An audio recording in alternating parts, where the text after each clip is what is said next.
Ways of Thinking, a podcast by Waco.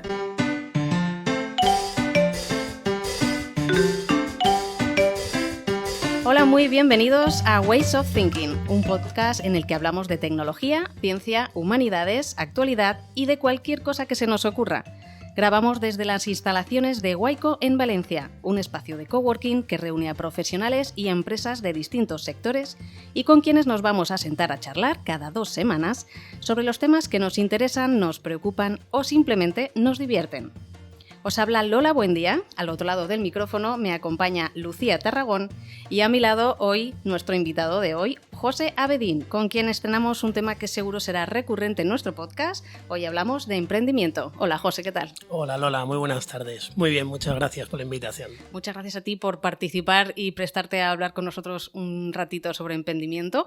Antes de seguir voy a presentarte para quienes no te conozcan. José es fundador de EducoWay, una empresa que ayuda a estudiantes a cursar estudios universitarios de grado y de posgrado en universidades internacionales. Además, la historia de José es muy particular porque su idea de negocio surgió de una necesidad personal y a partir de ahí su experiencia le ha servido para crear un modelo de negocio que ayuda a otros jóvenes en la misma situación en la que tú te encontrabas hace unos años, ¿verdad? Así es. Fue una necesidad personal y, bueno, si quieres te cuento un poquito. Cuéntanos primero cómo surge la idea y luego cómo de ahí dices, bueno, esto me da para un negocio. La idea realmente se materializó en 2013. Yo ya venía dando vueltas y a una necesidad personal, como tú dices, ¿no? Yo creo que todos en la vida hay varios momentos que nos encontramos en una encrucijada, como dicen los americanos en las pelis, y dices, no sé si tirar a la derecha o a la izquierda o no sé a dónde ir. Y a mí me pasó eso un poco, ¿no? Yo he dado muchos altibajos con estudio y trabajo y unos años antes de 2013 me planteo qué hacer con mi vida. Decido que quiero hacer algo que me guste, que me motive, que me permita crecer profesionalmente, que no tenga un techo, tampoco en el salario, que sea un trabajo humano, que sea un trabajo remoto, con personas.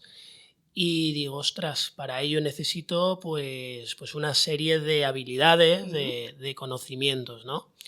Entonces, como estaba perdido, pues yo venía de la formación profesional, en lugar de hacer una carrera universitaria con muchos estudiantes, y decidí pues continuar los estudios de grado. Me encontraba un problema en España, que era empezar la carrera desde el principio, o sea, invertir 4 o 5 años más de mi vida, con lo cual yo un poco rebelde. En ese momento no era tu idea. No era mi idea, porque además te plantas en una edad que dices, bueno, ¿cuándo voy a acabar yo con esto? Y conseguí lo que algo a priori era imposible, ¿no? Era la convalidación de los 2 años de ciclo formativo grado superior en universidades públicas en Europa para hacer al último año y medio de carrera. Por lo tanto, tener un grado universitario en 1 año y medio en inglés y pues un ambiente internacional y práctico. Digo, como salga bien esto, aquí ya monto un negocio y le doy la oportunidad a otros estudiantes. O sea, tú decides saltar de un módulo de FP a una carrera universitaria con una especie de curso puente de 1 año y medio. Sí, es la convalidación. Muchas veces en España, a diferencia de otros países, pues como puede ser Reino Unido, que tiene modelo HND, es Higher National Degree, o en Dinamarca, que es el AP, el Academical Professional, es como el FP de aquí, el grado superior. Sin embargo, allí continúas con 1 año, 1 año y medio más y terminas la carrera, ¿no? En España es imposible a día de hoy, en el futuro será posible, o por lo menos así lo creo yo. Entonces, bueno, digo, si no se puede hacer en España, pues ok, tampoco hay que pelearse con España, voy a ver oportunidades en el extranjero. Entonces, la convalidación pudo ser completa y hacer ese último 1 año y medio, ahorrar el tiempo y ganar ese coste de oportunidad. Así es como empezamos, FP a grado. Ahora somos EducoWay y FP a grado es una línea de negocio de EducoWay. O sea, de una idea, como comentábamos, una necesidad tuya personal, la aplicas a ti mismo y luego dices, pues lo mismo que he hecho para mí, lo voy a hacer para los demás. ¿Y cómo ha cambiado la empresa en estos años? Pues ha evolucionado, ¿no? En aquel momento yo quise salir de una zona de confort. Y cuando creas la empresa y ves que bueno, pues tiene aceptación, es un valor para los estudiantes, los institutos y tiene esa necesidad y te pagan por ello, pues ya tienes un volumen, generas unos ingresos y estás en una zona de confort. pero creo que tienes que salir también de esa zona de confort. Y entonces ampliamos, nos dimos cuenta que en los colegios, pues da igual, colegios concertados, privados trabajamos mucho, pero por el nivel de inglés, también públicos, pero sobre todo los que más nivel de inglés tienen, nos damos cuenta que la mayoría de los estudiantes que terminan el bachiller, esto no lo digo yo, esto en los medios de prensa lo puedes ver, son datos del Ministerio de Educación, que en torno al 80% no saben qué carrera cursar, ¿no? Claro. Pues dije, bueno, aquí también hace falta un poco la orientación y entonces, pues bueno, empezamos con esa segunda línea, que es para estudiantes de bachiller, ofrecerle oportunidades en el extranjero, carreras. Vale. Y me imagino que en aquel momento que decides que esto es una idea de negocio, te encontrarías con una serie de obstáculos y, como has dicho, bueno, en España directamente sabías que esta convalidación no existe. Dijiste, bueno, existirá o existe en otros países. ¿Cómo se te ocurre que esto puede ser posible? Y si tú crees que esto es una cuestión de valentía tuya o, vamos más allá, una cuestión de inconsciencia, que dices, yo voy para allá y allá me lanzo. ¿Qué es más importante a la hora de emprender? ¿Que seas valiente o que digas, me lanzo porque hay una incertidumbre que siempre la va a haber, pero me arriesgo? La valentía, si esa viene de la motivación, es básico, es un pilar básico. Ahora tienes que ser consciente y aplicar sentido común. Puedes ser muy valiente, pero si tú no testeas la idea, no la validas, te pones esas orejas de burro y dices, no, es que es mi idea y quiero ir a por ello y me da igual lo que digan los demás, perfecto, pero testéalo, valídalo y si ya en un pequeño análisis, en un pequeño análisis de mercado, testeo, tú ves que hay posibilidades, pues puedes empezar poquito a poco. Yo decidí probar haciendo un acuerdo con una universidad en Dinamarca, me dijeron de acuerdo, preséntanos un business plan, lo hice, perfecto, haz una web, la hice, muy básica, tráenos estudiantes, envié 3 estudiantes, vale, sigue promocionándolo, entonces me pusieron una oficina en Dinamarca y dije, no, me vengo a España a hablar directamente en los institutos, a dar presentaciones. Entonces, claro, cuando tú ves que tiene aceptación, aunque es un poco choca porque es un poco disruptivo, cuesta de creer al principio, pero cuando das esa confianza y ves que funciona, pues entonces ya inviertes más recursos, tiempo y lo que haga falta. Pero claro, ponerse a lo loco sin saber, pues te puedes dar el castañazo del siglo y luego pues también te desmotiva, ¿no? Entonces, ¿es necesario cuando emprendes tener un colchón económico o necesitas socios o un capital importante para empezar? ¿Qué pasa si no tengo ese capital y no tengo tampoco rondas de financiación? No puedo levantar rondas de financiación. ¿Qué hacemos? Sí, estamos en un momento que es algo muy común, rondas de financiación para un crecimiento rápido y bueno, hay 2 tipos, o por lo menos así lo veo yo, 2 modelos de crecimiento. Yo escogí el modelo orgánico. El modelo orgánico es un modelo que yo voy a hacer todo con el menor recurso para testearlo, marketing de guerrilla, pues marketing de guerrilla es me voy al colegio, llamo y doy una presentación, no me hace falta una web, me hago una web básica y con este modelo orgánico la inversión que tenía al principio la reinvertía, los ingresos del principio los reinvertía y he ido creciendo poquito a poco. Entonces, más o menos hemos ido doblando todos los años en términos de volumen de estudiantes. ¿Que podría haber crecido mucho más con inversión? Sí, he tenido oportunidades, sin pedirlo me lo han ofrecido.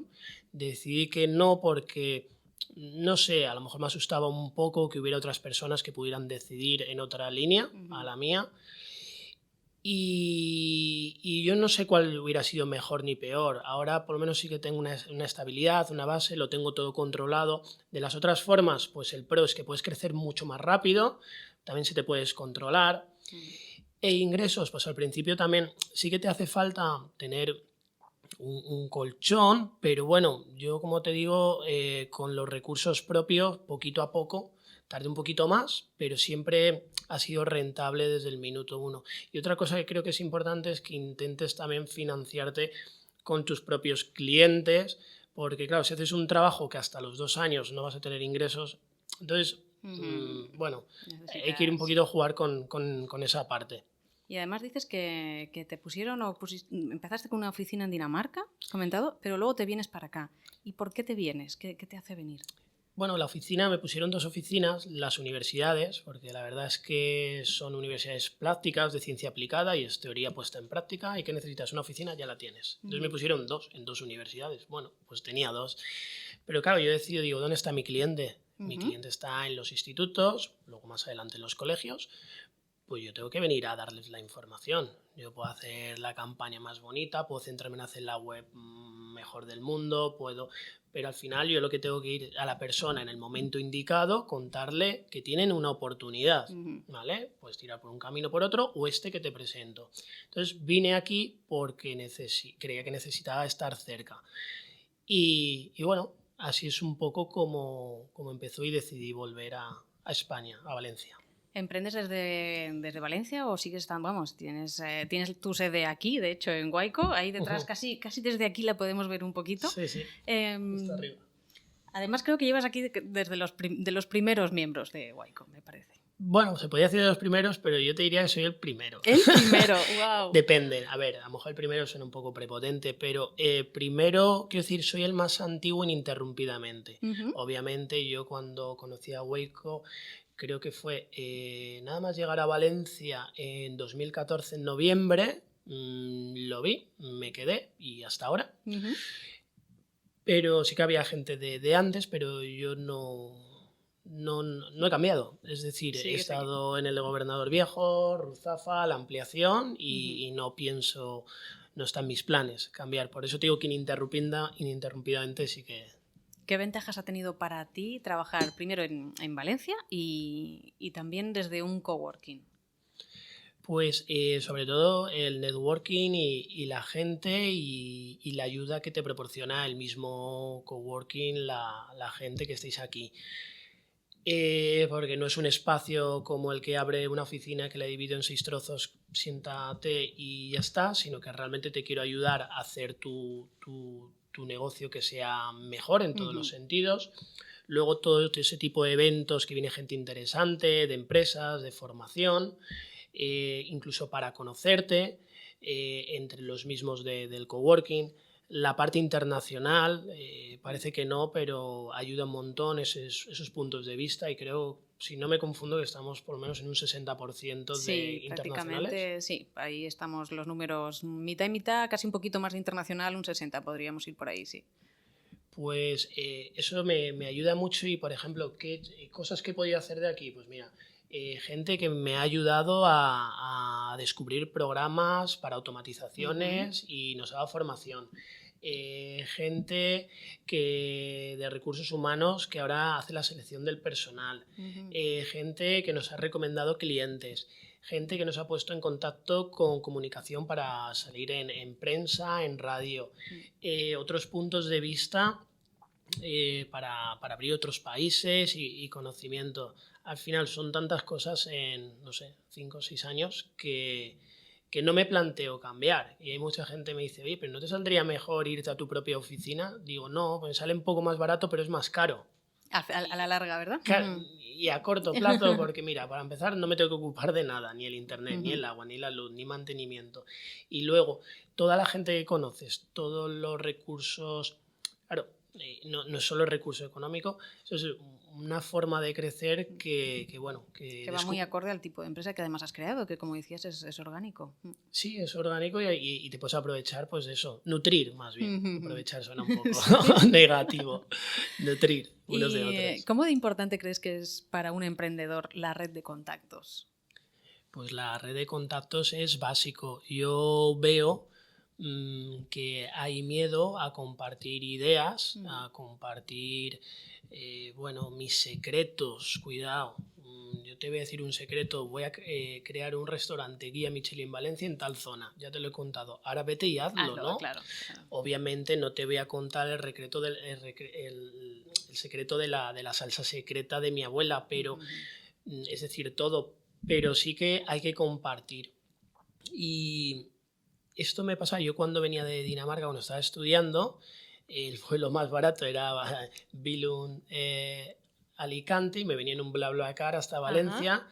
¿Y tú qué haces? Lo típico del BlaBlaCar, hace ya en 2013. Y yo decía, bueno, tengo esta idea de proyecto y hago esto. Y dice, ostras, pero ¿no te da miedo? ¿Te van a quitar la idea? Digo, pues hazla. Empieza. Hazla, ¿no? ya tienes trabajo, ¿verdad? Entonces, como que da un poco de miedo, y entonces yo creo que hay que compartir mucho.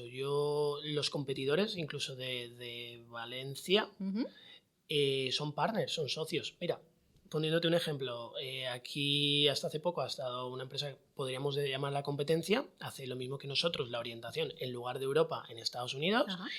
Y somos socios. Le he metido en un proyecto en el cual pues, somos patrocinadores conjuntos, unas ligas de golf para los estudiantes. Ella nos recomienda a los estudiantes de Europa, quieren ir a Europa, nosotros a los que quieren ir a Estados Unidos. Entonces, esto es la forma para crecer. No vas a colaborar con toda tu competencia, pero sí que hay que hablar y compartir. Sí, estoy de acuerdo que es muy importante y que recibes mucho cuando compartes y te abres. Siempre hay un feedback que es mucho más positivo que cuando nos creemos que lo sabemos todo y que la competencia es el enemigo, que en ningún caso muchas veces la competencia nos hace crecer. Has dicho recibes, claro, porque recibes porque has dado. Entonces claro, muchas veces estamos esperando ahí, yo no doy nada, no suelto prenda. No recibirás. Entonces tú das, sabes hasta dónde, no le cuentes todo tu secreto, pero das y luego te das cuenta que te van contando también, ¿no? Pues al final como los gremios, ¿no? Esas zonas que un mismo gremio, un mismo sector, que se nutrían unos de otros y crecían y crecen tanto, ¿no? Efectivamente. Lo sabían entonces cuando se ubicaban todos en la misma calle, ¿no? En la calle de los zapateros, la calle de... Eso es porque funcionaba, ¿no? Pues hagamos un poco lo mismo. Villarreal, ahí lo tienes, ¿no? Con el tema de todo porcelánico. Ajá. Y yo que soy Salamanca, pues ahí en Guijuelo, pues el tema del ibérico, de los jamones, pues bueno, ahí la conversación de todos los días es lo mismo, no hay otra. Aquí la verdad es que escuchamos conversaciones de todo tipo. Sí, eso aquí un poco es más internacional. Vamos a intentar daros voz a través de este podcast. Todas esas conversaciones que a veces tenemos en cafetería, esas ideas que se nos ocurren, que a veces no nos da tiempo a escucharos a todos, o que incluso vosotros os escuchéis entre vosotros. Muchas veces nos decís, bueno, pues me gustaría conocer qué está haciendo mi compañero que está en 2 mesas más allá, ¿no? Y que a veces coincides y a veces no, y creo que de esta manera es nuestro granito de arena para que saquemos a la luz vuestros proyectos, que los conozcáis entre vosotros, que gente que no está en Waico también nos pueda conocer y que en definitiva, pues entre todos, como tú decías, compartamos y hagamos que compartiendo recibamos también un poquito más. Y hablando de compartir, ya para terminar la entrevista, te voy a pedir que nos dejes una recomendación para alguien que nos esté escuchando sobre temas de emprendimiento que quiera aprender. Me vale un libro, un autor, una charla, algo que creas que a ti te inspiró y que le pueda servir a nuestros escuchantes. Wow, hay muchas cosas, ¿no? Pero, ¿qué te puedo decir? ¿Por dónde empezar? Muchas veces creemos que necesitamos pues, una carrera específica, másteres, experiencia, formación, venir de una familia de empresarios, que por supuesto no es mi caso. Yo creo que una de las cosas que me... Mira, por lo más básico te voy a decir esto. Una de las cosas que me vino muy bien fue una coach que trajisteis a Waico en 2015. Nacho me invitó, Nacho Cambraya, el director, y al final se basaba en las preguntas poderosas. ¿Qué, quién, cómo, cuándo y dónde? Entonces, si tú al final te dices la pregunta, ¿qué quiero? Yo quiero que me vaya bien el negocio. ¿Cómo quiero? Y al final tú mismo vas a ir dando cuenta lo que necesitas, ¿no? ¿Qué necesito? Yo necesito ahora mismo liderazgo, necesito saber si es viable esta idea. ¿Cómo lo puedo saber? Pues contactando con los posibles clientes. ¿Quiénes son los posibles clientes? ¿Cómo lo haría? Entonces, si tenemos ese diálogo interno que lo tenemos, ¿no? Porque somos con la persona que más hablamos a lo largo de la vida, pero nos preguntamos, vas a llegar a descubrir ese libro, ese máster si te hace falta, o ese vídeo de YouTube, o esa charla TED, o ese grupo de networking, o esa línea de negocio, un modelo de negocio, y descartar otras. Entonces, preguntándose a uno mismo. Pero bueno, si quieres un libro, pues yo qué sé, los 7 hábitos de la gente altamente efectiva, o bueno, por decir una. Oye, pues José, ha sido un placer que te hayas prestado a charlar con nosotras y a que contigo podamos pasar este ratito hablando de Ways of Thinking, que es el título que le hemos puesto a este podcast, y te invitamos a que vuelvas cualquier día que quieras a contarnos más sobre emprendimiento. Pues nada, encantado de haber estado aquí y de volver porque me pilla cerca. La verdad es que sí, no nos hemos ido... arriba. Vives a pocos metros. Unos metros. José, un placer, muchas gracias. Gracias a vosotras. Hasta aquí este programa del podcast Ways of Thinking. Volvemos en 2 semanas. Recuerda que puedes seguirnos en YouTube y en tu reproductor de podcast favorito. Gracias por escucharnos.